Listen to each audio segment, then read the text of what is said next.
So we can start the first lecture with Dr. Lohanov. The title is written on the board. Please. Okay, thank you. I would like to thank the organizer for invitation to this wonderful place. I will speak about quantum network models of zigzag carbon nanotubes. This is a joint work with Professor Karatyaev from Humboldt University. So, okay. Did you Okay. speak to the? Did you switch on the loudspeaker? I'm not sure. I can check. No, I think it's on. Okay. So this talk is continuation of previous one. So I would like to mention the same works. So the idea of this model belongs to Pauling. This book was published in 1966, and after this idea was developed by Rudiman and Kasher, in particular, they proved that we have to use Kirchhoff boundary condition, but in physical level of rigorosity, and so. Now we know that Kirchhoff condition is not only condition that we can obtain if we consider strict mathematical limit, but it's most interesting one. So further I will speak only about Kirchhoff boundary conditions. So now we know several modern works that was cited by previous speakers, so I will not stop on this stuff. Again, we know the graphene structure, so I'll just show several pictures and will not discuss how to obtain carbon nanotubes. So we have hexagonal lattice. For purpose of my talk, it's not necessary to consider only carbon structure. It may be any hexagonal lattice. Then we fix some quadratic vector with integer coefficients and roll our graphene layer in order to obtain some tube with circumstances along our chirality vector. So we can obtain different nanotubes, but I will speak only about a simple case of zigzag nanotubes. But the theory I will speak about also works for armchair nanotubes and maybe for several simple other cases. So this is our structure when we obtain it after rolling. So I will speak about only motion of p electrons. So I will assume after Rudiman and Kasher that sigma electrons form some skeleton and form potential that restricts our p electrons in some small neighborhood of chemical bonds.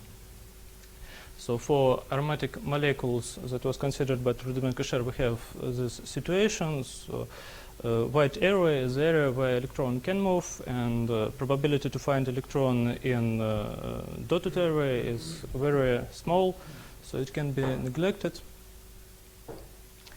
This is a scanning tunneling microscopy image, quite recent. So this is a carbon chiral nanotube. Black dots here shows the centers of carbon hexagons. So we have some visual evidence that model of Rudiman-Kasher is works quite well, because density of electron functions in center of our carbon hexagon is quite small. So electron almost every time moves along our edges, our chemical bonds. Yeah.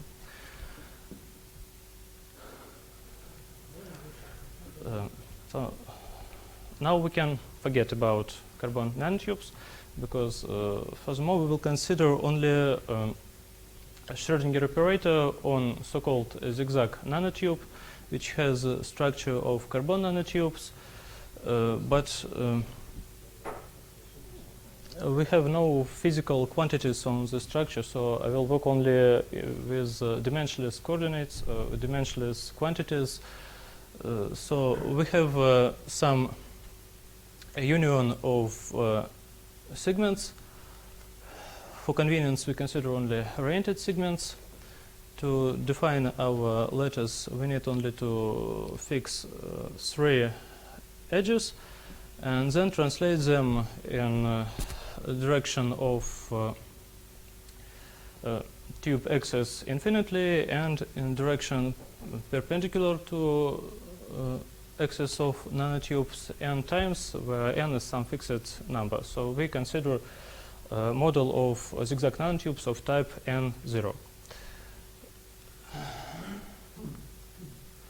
Okay. To define our Schrödinger operator, we need some notations. Firstly, so we consider the space of square integrable function our zigzag network. So we can consider this function as a function defined on every segment and consider collection of these segments. So f omega will be define the restriction of our function to one segment. So to define our Schrödinger operator, we fix some Sobolev space and apply some magnetic Kirchhoff boundary conditions. That is a generalization of Kirchhoff boundary conditions that represent the probability current conservation law. Why magnetic Kirchhoff condition? Because we also consider a uniform magnetic field which is parallel to axis of carbon nanotubes. What is magnetic Kirchhoff boundary conditions? We assume that our functions have to be continuous, and the second conditions is the sum of external magnetic derivatives should be 0. It's quite convenient conditions. Our operator acts as minus squared magnetic derivatives plus some potential, scalar potential Q. We do not know exact form of the scalar potential in the similar manner as in time-Bidding approximation. So we assume that Q is just a square integrable function on every edge and apply no additional restrictions. So we consider almost all cases. What about agreement with real experiments? So since we can apply arbitrary potential Q, so quite sure that we can choose such potentials that we obtain exactly the same result as should be obtained from practice. But the form of potential Q is not known. We can understand this potential Q as a restriction of potential of carbon atom to one-dimensional base, to this segment. And from this point of view, the potential Q have to be even. This means that it have to be symmetric with respect to the center of this segment. But if we want to consider some generalization, for example, lattice that contains not only one type of atoms, but for example 2 types of atoms, then Q have not to be even, but can be arbitrary. We have no conclusions, we have no detailed results in this case, but we can consider mathematically arbitrary potential. We have no problem with this. Okay. Magnetic derivatives contains some parameter A, which represent the restriction of magnetic potential, vector potential A to our edge, as shown here. And since we consider only uniform magnetic field, therefore these parameters are scalars on our segment. It's just a constants. And on segments that parallel to axis of our tube, we obtain 0, of course. And on the rest of the segments, we obtain some constants that's explicitly shown here. Okay, so we have started from this situation. we see that this tube is invariant with respect to rotation around axis of nanotubes on the angle 2 pi divided by n. So we can apply Bloch-Floquet transform and obtain direct sum of Schrödinger operators on smaller graphs on zigzag nanotubes, but of the type 1, 0 in the simplest case. Namely, we obtain this operator, so our Schrödinger operator on the whole n0 nanotube is unitary equivalent to direct sum of operators on smaller, on 1, 0 nanotubes, and every of these operators defined by the same differential equential as the original operator, but satisfy two different boundary conditions. So we can exclude also vector potential and move it to boundary conditions. So these conditions mostly the same as magnetic boundary conditions, but contain some additional constant k. So if we change our vector potential, so for every k we obtain new boundary condition, magnetic boundary condition, but with new magnetic fields. So now we can analyze every layer of this direct sum. Now if we fix our magnetic field and fix one operators with a quasi-momentum around our axis and apply some spectral theory.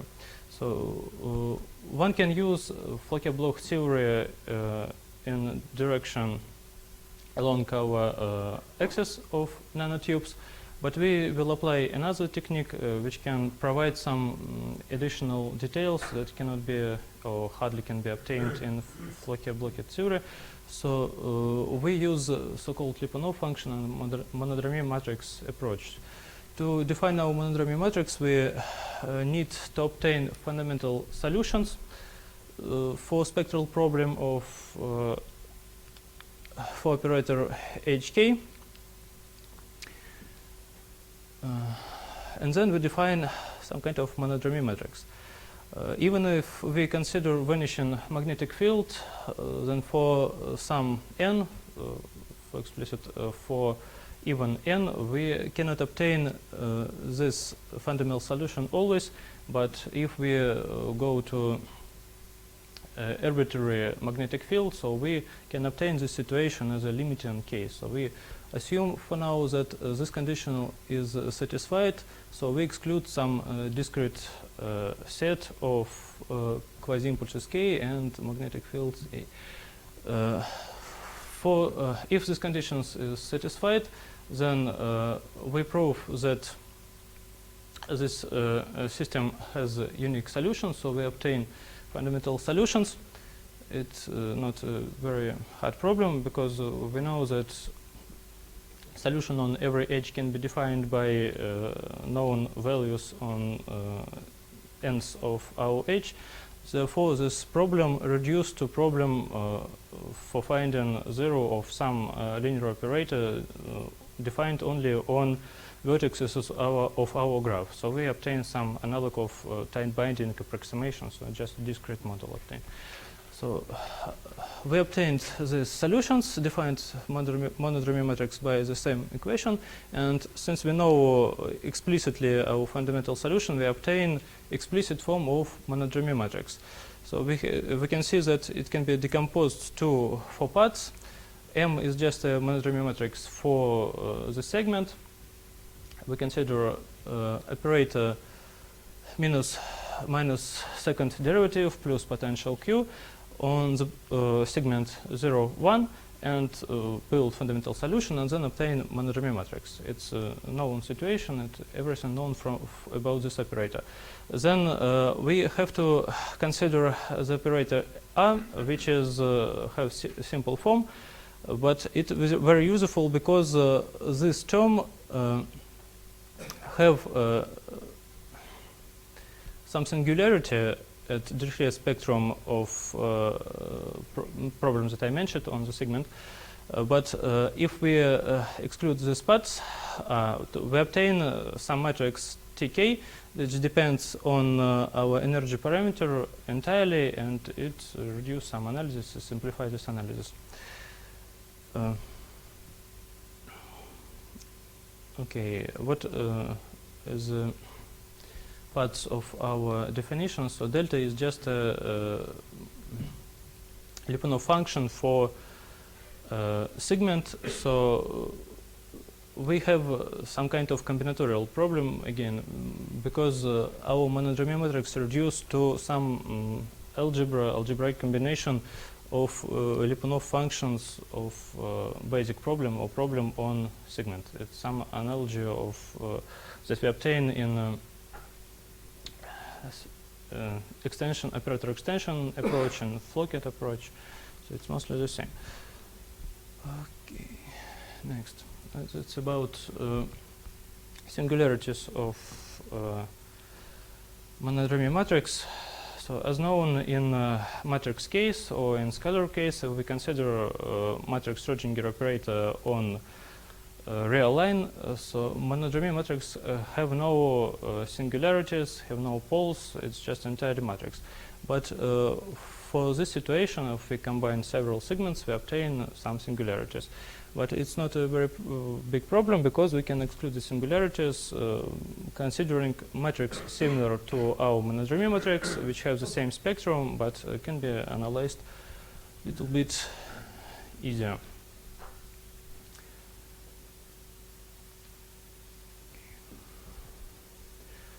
So what about spectrum? I think everybody knows that in this situation we always obtain Dirichlet spectrum as a spectrum of our operator.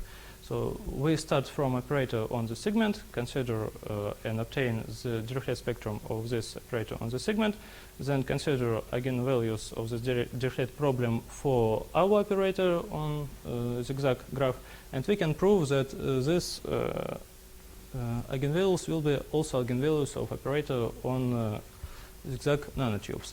Moreover, we can show exact form of corresponding eigenfunctions.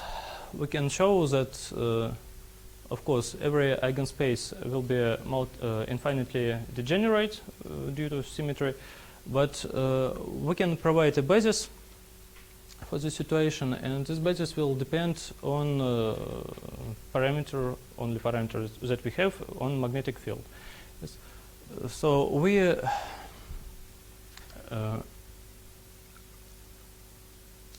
firstly consider situation when this quantity is not zero.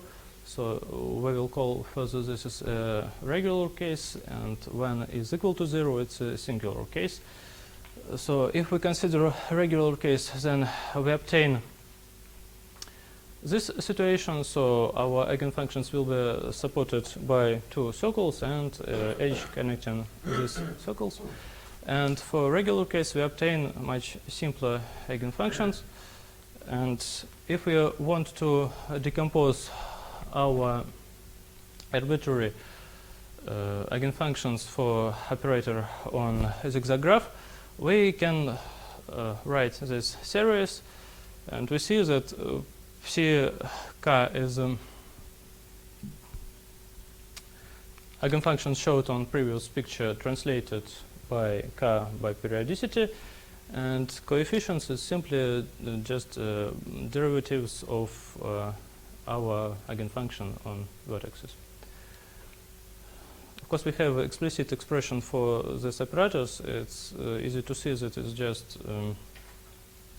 solution of Dirichlet problem on every edge, but we have to choose appropriate boundary conditions on this part, so we can find values of derivatives at every vertices, just producing and solving then a system of linear equation. It can be done easily, it's not a problem. So then explicitly we can check that this result is valid. And again, since we see this decomposition, and as we know that every function have compact support, it's easy to see that this is a linear isomorphism. And of course it's from L2 to L2.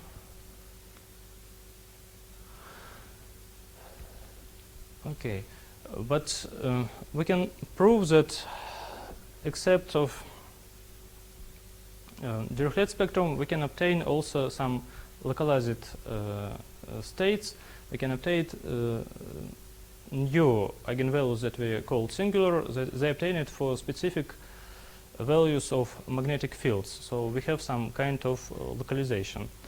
Namely, if we have that our magnetic field coincides with one of these values, then we have some kind of singularity, and for some k, one of our operators that belongs to direct sum of hk have an eigenvalue, and therefore our whole Schrödinger operator will have the same eigenvalue.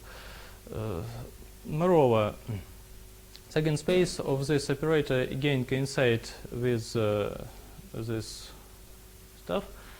It's again supported on two circles, and again we can find explicitly solution of this problem, and again Dirichlet solution on every edge, and they glue it by appropriate manner. Okay, again we have decomposition of arbitrary eigenfunction to the sum of this simple basis of our space, and again we have that there is no other solutions, so we have indeed basis, and we have this linear isomorphism between eigenspaces. Okay, so our point spectrum is decomposed to two parts. It's all parts, well-known parts that arise from Dirichlet spectrum, and additional parts that arise from localization due to magnetic field. And we have no other point spectrum. So we can speak now about absolutely continuous spectrum. So since we use the monodromy matrix approach and Lyapunov function approach, we have to introduce this monodromy matrix, Lyapunov functions, and then reformulate every assertion about spectrum in terms of these Lyapunov functions. So it's quite easy to see that if a monodromy matrix will have eigenvalue with absolute value equal to 0, then we obtain this energy point of absolutely continuous spectrum. How to express this assertion in terms of Lyapunov functions? It's convenient to consider this expression, but in most cases it's proved that we obtain lambda in absolutely continuous spectrum if this function is if Lyapunov function at this point is real valued, and this value is greater than -1 and smaller than 1. Okay, but it's factually easily follows from the assertion that monodromy matrix is symplectic, which is the case in most situations in matrix and scalar case on real line. But in our situation, this is not the case, because the determinant of this matrix 2 by 2, and the determinant is not 1. But nevertheless, this approach still works, so we can define again monodromy Lyapunov function by this assertion, and then we can express explicitly values of our Lyapunov function in terms of trace and determinant of our monodromy matrix, and then we can explicitly show that this assertion indeed valid. Okay. So we have used our direct expression. So we find trace and find determinant, and then we obtain expression of Lyapunov function in this term. Again, we contain this expression contains Lyapunov function of Schrödinger operator on edge. And we introduce some new function f that's expressed through our Lyapunov function nh, and we have some combinatorics here that depends on quasi momentum around the axis of our tube. It's easy to see from this assertion that spectral gaps can be obtained, can be of two types. The first type, if our value lambda belongs to the set of values such that the value of f on this lambda is complex, non-real, and this gap we will call resonance gaps. And the second case, if value of f on lambda is real, but these inequalities are not satisfied, and this gap we will call stable gap. Resonance gaps in some sense is unstable gaps, because if we will vary our potential Q, resonances will be moved, and resonance gaps can appear and can disappear from times to times. But as we will show further, in a situation with of zigzags graph, resonances cannot disappear, and they always be present. But if we consider, for example, armchair graphs, then situation will be general, and they can be complex resonances. Again, for matrix problem on line, operator can contain stable gaps, can contain resonance gaps, they can be mixed, and so on. But in our situation, we can obtain that every operator HK can contain only stable gaps or resonance gaps, but cannot contain both of them.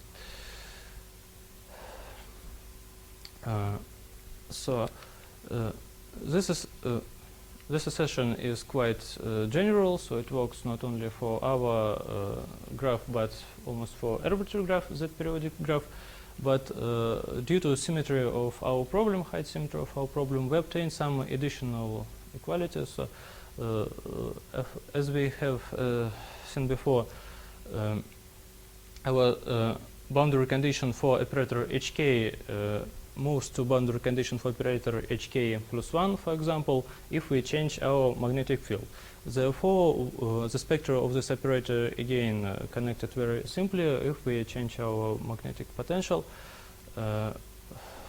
Furthermore, we have not to solve this equation explicitly, where f is expressed in the sum of two summands, but we can solve simple expression that contains only part xi or only part rho, because due to simple relation between zeta and rho. So we can consider only resonance gaps or only on stable gaps, and they are related very easily. Moreover, due to simple relation between functions, Lyapunov function for different k, we again can express Lyapunov function for every k through Lyapunov function for f0. So it is sufficient to consider only operator h0, for example, and we can obtain spectra of all other operators through the spectrum of only one, this operator. Okay, this is a plot of our Lyapunov functions. So there are two distinct situations for if we consider k equal to 0 or if we consider k unequal to 0. So for this case, we obtain two sheeted Lyapunov functions. So we have a lot of resonances. So if we project this graph to energy axis, we obtain exactly the spectrum, absolutely continuous spectrum of our operator HK. So the ends of our energy bands will lie on these points, and these points are just the zeros of functions of the function R, of course, or at branching points of our Lyapunov functions.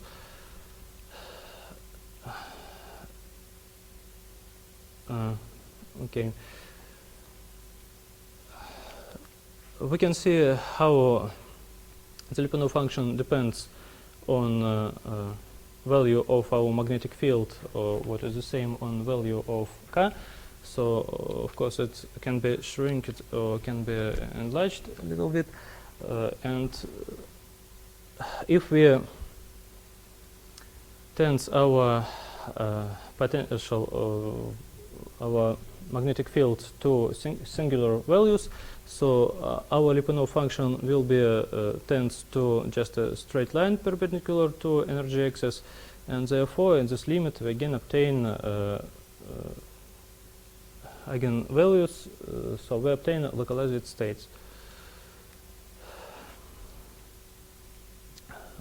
So again I can say that we obtain some peculiarity in this situation, so all resonances are always real, and this is that do not depend on potential, scalar potential, and doesn't depend on vector potential, and this fact related only to structure of our zigzag nanotube. But again it doesn't valid for almost every other nanotubes.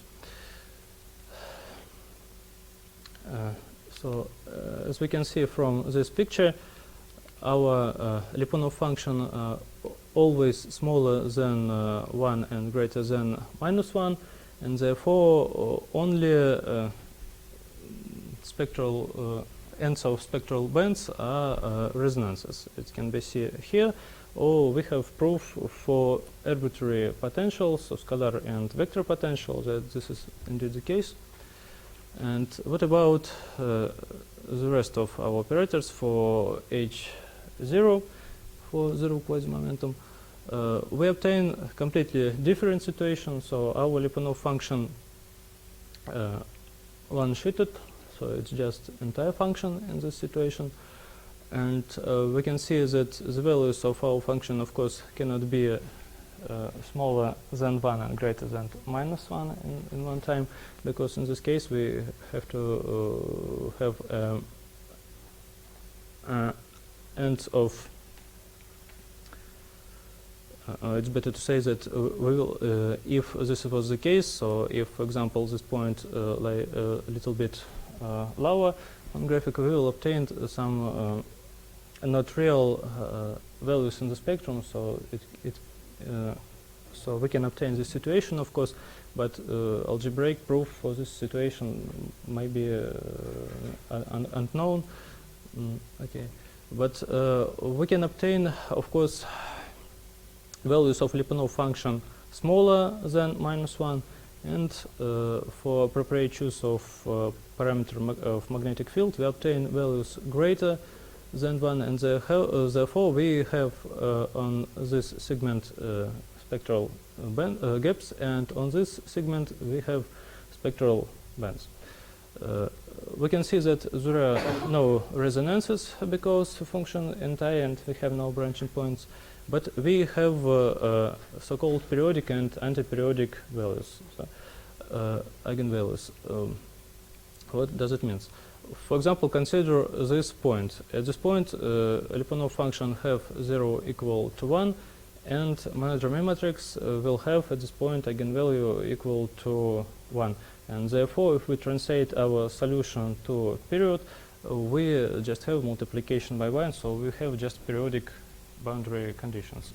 And at this point, we have, for similar reasons, that they will be antiperiodic boundary conditions. Therefore, we can characterize our bands in terms of the periodic and antiperiodic boundary conditions. That means that to find the spectrum, we need not to solve some inequality. We can solve two equalities on periodic and antiperiodic boundary conditions. So we can see that we have here only stable gaps, and the ends of stable gaps are periodic and periodic boundary conditions.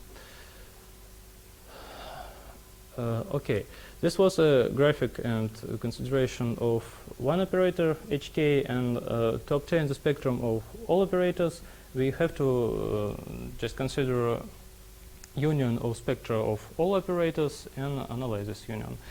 we can show that if we will change k, if we will make k greater, then the spectral bands will become smaller and smaller, and the next spectral band will belong to next spectral band. So spectra of all operators are contained one to in another. So we have to consider only one k to obtain spectrum of the whole operator, but we have to choose this k in appropriate manner. So of course we know that absolutely continuous spectrum is band spectrum, so we can introduce some constant that forms our spectral bands, and we know that these ends have to be subordinated to some conditions, for example, for increasing. Then we can obtain explicit equation to find these values, namely depending on value of k, which depends in its turn on values of a and on this number of our end of spectral gap. We obtain expression on resonance or on periodic or antiperiodic solutions. Namely, we have two situations. So firstly, we have to consider even gaps. So we assume that the number of gaps is greater than 0, of course, and even. And we assume that our magnetic field subordinated to these conditions, it's not very restrictive, because if we add p divided by n to this value, we again obtain the same operator HA because our symmetry. So if we have to consider A plus Pn, we obtain the same operator, but indexes k will be shifted to 1. So it's not a restrictive assertion. Okay, if we consider even gaps, so our ends will be solutions of these equations. Again, function f, it's some sort of Lyapunov function, but for some auxiliary operators, it's again operator on our 1-0 zigzag graph, but with special kind of boundary conditions. So nevertheless, we can write form of this of this function explicitly, and this quantity arises from appropriate choice of value of k. So these values show exactly for which k the spectrum will be the biggest one. So then we also can consider asymptotical behavior of our gaps.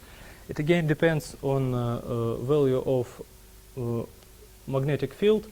For example, if magnetic field is present, therefore even spectral gaps will will grow infinitely, and there will be no trivial gaps, so all gaps are open, and even we can write first terms of asymptotic of our ends. They can be again derived from asymptotics of Lyapunov functions. Okay, where is this? Okay, we have Lyapunov functions. We have asymptotics of Lyapunov function for segment, and we substitute this asymptotics, then solve our expression on ends, and then obtain asymptotics of inverse function of this function. So other situation is arises when n is odd. In this situation, ends of our gaps will be resonances, and again we can obtain some kind of equations, but it will be in terms of other functions, so I will skip this fact. But we again can estimate asymptotical behavior of our gaps, and in these situations, again, if n will be n, again we have a zigzag nanotube of type n0, so if n is a multiple of 3, therefore we will have gaps that tends to 0, and in some situation if we choose our potential, scalar potential Q quite well, we obtain that all gaps are closed or trivial. But in other cases, so if n is not a multiple of 3, then we obtain gaps that grows infinitely. So we have tried to describe all finite gaps potentials, but for arbitrary magnetic field it's quite a complicated situation, so we have some intuition from this asymptotic behaviors, but we don't know exact answer. But if we assume that there is no magnetic field, therefore our operator H0 will have only a finite number of non-generated gaps, if only if firstly n have to be a multiple of 3, and our scalar potential have to be even on every edge.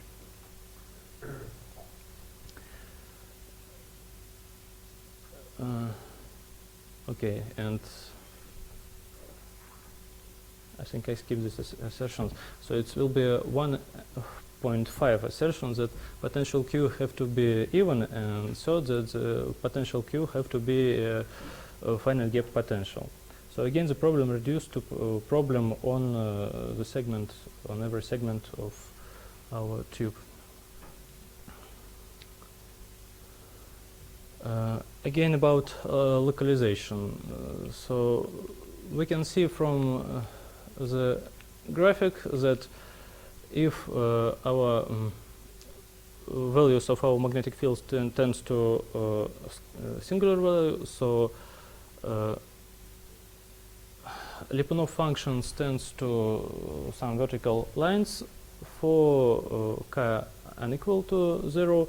And for this Lyapunov function, we can again obtain the same kind of limit, but here we will obtain a value as maximal points bigger and bigger and tending to infinity, and here to minus infinity, and therefore we can obtain localization for all operators for all case, and again spectral gaps of operator HK included to spectral gaps of operator HK plus 1, and therefore if we tense our magnetic field to singular values, so we obtain again localization. All gaps tends to points, and these points will be all bands will tend to some points, and these points will be eigenvalues of Schrödinger operator non-graph. And to obtain this localized energy of localized states, we have to solve this simple assertion. Again, for Q equal to 0, of course we can solve this implicitly, but explicitly. But for other situation, we have to know our potential Q, or maybe we can obtain some asymptotics no more. Again, we can consider vanishing magnetic field. In this situation, we can consider how point spectrum situated according with respect to absolutely continuous spectrum. So we have embedded eigenvalues, so have no. So the answer is following. So if we assume that magnetic field is absent, so therefore we obtain only Dirichlet spectrum, there will be no localization. And these Dirichlet eigenvalues always belong to gaps. So I can show again on the graphic. So Dirichlet value will be always lie in this region, and depending on property of our scalar potential, For several situations, these Dirichlet values can belong to ends of spectral bands. So strict answer is following. So if we assume that magnetic field is vanishing, and we assume that our potential Q is even, therefore we know that Dirichlet eigenvalue always belong to spectral bands, so it lies on the end of spectral bands. So in strict sense we have no embedded eigenvalues nowhere, just only on ends. And potential Q have not to be even, but we also can consider more general situation, but expression that shows that okay, I can say that Dirichlet value will lay on end of our spectral gaps if and only if the square of this function f will equal to 1 exactly. And this assertion is always fulfilled for even potentials. So again, we considered inverse problem, inverse spectral problem. In this situation we have a lot of data, so we can consider point spectrum, we can consider absolutely continuous spectrum, and try to find our potential Q in terms of point spectrum and absolutely continuous spectrum. So we have both results, in fact, but I will state only parts that state result of solution of inverse spectral problem in terms of eigenvalues. So again, we assume that our magnetic field is vanishing, and therefore we have only Dirichlet spectrum as eigenvalues, and we know asymptotic of these eigenvalues. Again, this is asymptotics of problem on the segment, and therefore this answer is quite well known. So we obtained here some constants Xi, and maybe it's shown in inverse order. So we have number of these constants is just second order estimation of these eigenvalues, and we know this parameter Q. Therefore, if we know this family of parameters, therefore we can uniquely find our potential Q, and we have a real analytic isomorphism between this data and our potentials. If our potential Q, okay, this result only valid for even scalar potentials. So if our potential is of general form, not even, therefore we have some additional data. Again, we have a lot of data because almost every part of the spectrum depends on other in this situation.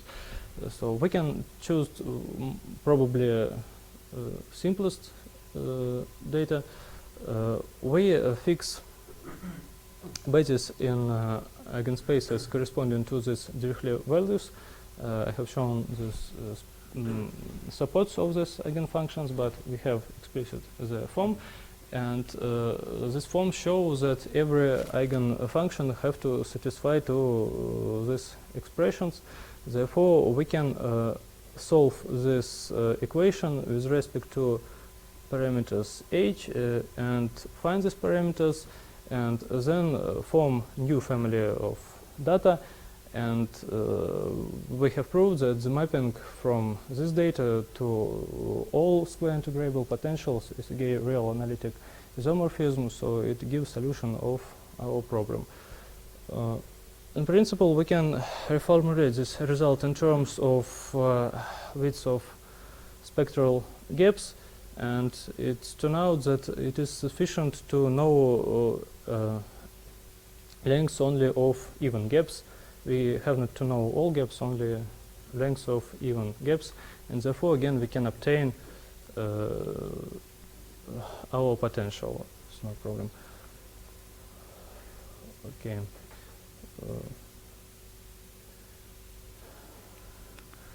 So I can say this work provides some technique to solve probably every problem related to quantum networks which periodic with respect to group Z. And this technique is very convenient to solve, for example, inverse scattering problems, and it can give quite simple inequalities on the spectrum. This inequality on spectrum, where is it? For example, this is quite easy to solve than to solve equalities obtained from Bloch-Flaquet theory. But unfortunately, this technique, as far as I know, works only for Z-periodic systems. For example, we cannot obtain any results from graphene layer. So if we obtain the periodicity group Z2 or greater, so there are no known answers. Okay, there we have considered only zigzag graph, but we also have result for armchair result. The situation very similar, but the monodromy matrix obtained will be 4 by 4. It's bigger, and therefore we have more richer, more complex situation. Okay, for example, we obtain not real resonances, and therefore we have some additional problems. So we have to divide some potentials Q that leads to opening additional resonances gaps, and for some situations they are disappearing. But I think there is a very big problem to obtain this kind of solution for arbitrary chiral nanotube, because for our considered situation, the fundamental domain of action of group Z on this graph was just this zigzag and several lines.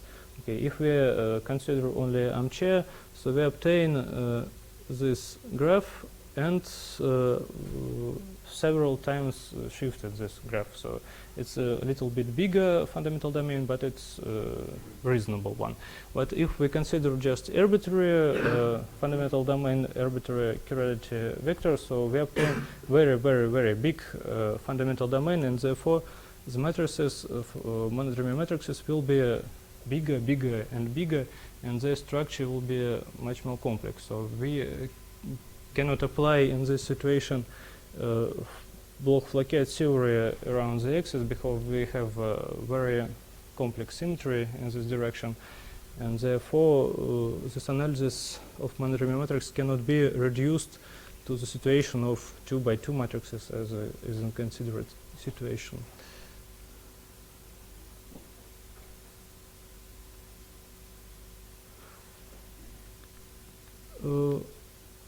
Okay, maybe a final remark that in our models we have considered all edges of the same length. So we assume that all lengths was just 1 for simplicity.